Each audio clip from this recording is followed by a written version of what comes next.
Jamen det er, det er noget, vi har fundet på over tid. Det er noget, der har udviklet sig via sådan et meget tæt samarbejde mellem de to gymnasier, Faaborg Gymnasium og Midtfyns Gymnasium, og så kommunen.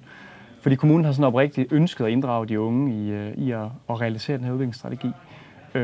Og de ser jo også de unge som en ressource, og der er de unges input som en reel ressource. Man kan sige, at de her unge, de er jo fremtidens voksne i kommunen og går på pension i 2068 i virkeligheden.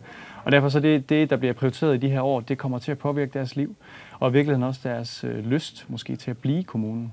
Så vi håber lidt, at det her forløb, det kan være med til at motivere de unge til at forstå nogle af de problemstillinger, der er, og interessere sig lidt mere for kommunen. Når man kigger på valgundersøgelser og undersøgelser af unges tilknytning til kommunerne, så er de jo ikke sådan super interesserede i kommunerne. Så vi håber, at de her problemer i kommunen kan motivere de unge. Og så også det, at de bliver mødt af nogle folk fra kommunen, som faktisk tager dem seriøst og lytter til deres input. Det motiverer rigtig meget. Men vi taler jo 16-17-årige unge mennesker, og du siger også selv, at de interesserer sig ikke meget for kommunen. Hvor meget ved de overhovedet om den måde, tingene er bygget op på? Altså, de har jo en basisviden fra deres samfundsfagsundervisning, men det vigtige er, at de får nogle introduktioner til den her udviklingsstrategi, som jo på mange måder der er nogle dystre elementer i den, men også fremadrettet om, hvordan man kan spare samtidig med, at man skal udvikle. Så de ved faktisk ikke så meget, men de har så fået en introduktion fra borgmesteren, som har råt for usødet fortalt noget om, hvad det er for nogle problemer, man kæmper med. Og så har de fået oplæg fra forvaltningsgrenene i kommunen. Og jeg tror, mange af de unge har fået sådan et reelt wake-up call, og mange har sådan, jeg hørte mange sukke i går, da de hørte, hvor slemt det så ud med sundheden, med overvægten, med depressionerne i kommunen. Så jeg tror, der er rigtig mange, der ligesom har indset, at det er alvorligt, det her. Hvordan har de taget imod opgaven så?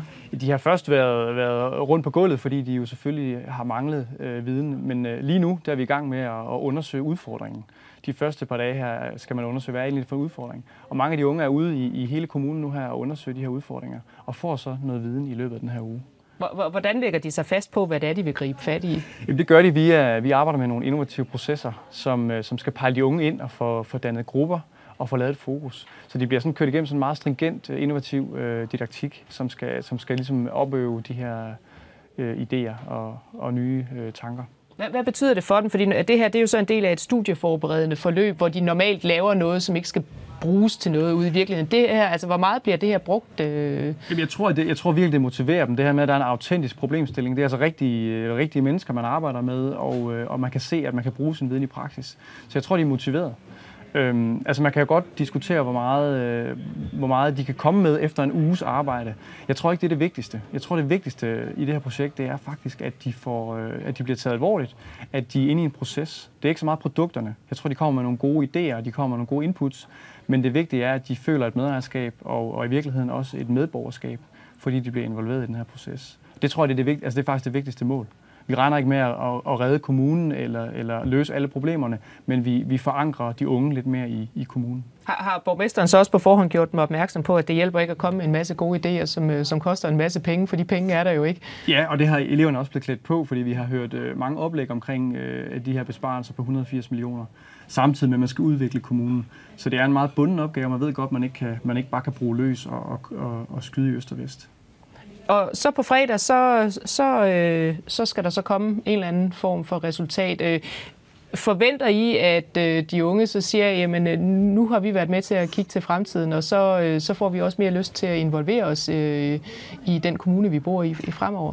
Jeg tror, at alene det, at man har mere bevidsthed om den kommune, man bor i, det gør, at man føler en større forankring. Og det, at man kender nogle mennesker, man har snakket med nogle borgere, man har snakket med kommunens folk, det gør altså, at man føler et tættere tilhørsforhold. Så der ligger et eller andet, en demokratisk dannelse i det her også, som er rigtig, rigtig vigtigt, som nok er det vigtigste i det her projekt faktisk. Hvad skal der komme ud af det, før du tænker som uddannelsesleder, at det fortsætter vi med til næste år? Jamen der skal komme, jeg synes allerede nu, jeg kan se nogle takter i det. Jeg kan se, at de unge er meget involveret i det, de er meget engagerede. De synes, det er spændende at køre ud og snakke med folk, ringe rundt og lave interviews. Så der ligger også nogle innovative kompetencer, at de tager initiativ, at de er selvstændige, at de kan leve i det her projektsamfund og selv agere selvstændigt. Det adskiller sig lidt fra den måde, vi normalt har undervisning på, og det er sundt at komme ud og anvende sin viden i praksis.